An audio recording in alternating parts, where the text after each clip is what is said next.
ശരിക്കും അവിടെ തമിഴില്ല, ആണല്ലേ? തമിഴിൽ തന്നെ അവർ പറയുന്നത്. അപ്പൊ അതെല്ലാം കൂടെ വന്നപ്പോഴത്തേക്കും പടം ഒരു 30-40% തമിഴ് വന്നു.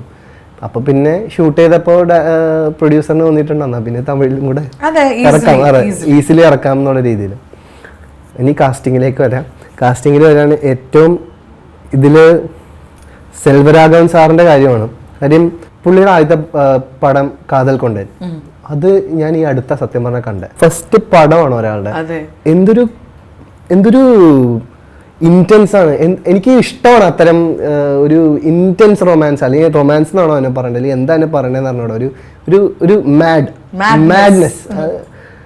പുതുപ്പേട്ട ഞാൻ കുറെ തവണ കണ്ടിട്ടുള്ള പടമാണ്. അതൊക്കെ എന്ന് വെച്ച് കഴിഞ്ഞാൽ തിയേറ്ററിലൊന്നും അത്രയും വർക്കായതല്ല, പക്ഷെ ഇന്നും അത് സംസാരിക്കുന്നു എന്നുള്ളതാണ്. അപ്പോ 1000-ലൊരുവൻ, മയക്കമെന്നൊക്കെ ഒരു നോവല് വായിക്കുന്ന പോലെയാണ് ആ സിനിമ.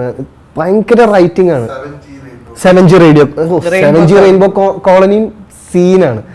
അപ്പൊ ഇത്രയും വലിയൊരു ലെജൻഡ് പുള്ളി ഈ സിനിമയിൽ വരുന്നു എന്ന് പറയണം. അപ്പൊ ഞാൻ ആലോചിക്കണ, ദൈവം ഇത് മെയിൻ വില്ലനാ, ഞാൻ ഇയാളായിട്ടാണോ എന്താ ഉദ്ദേശിക്കണത്?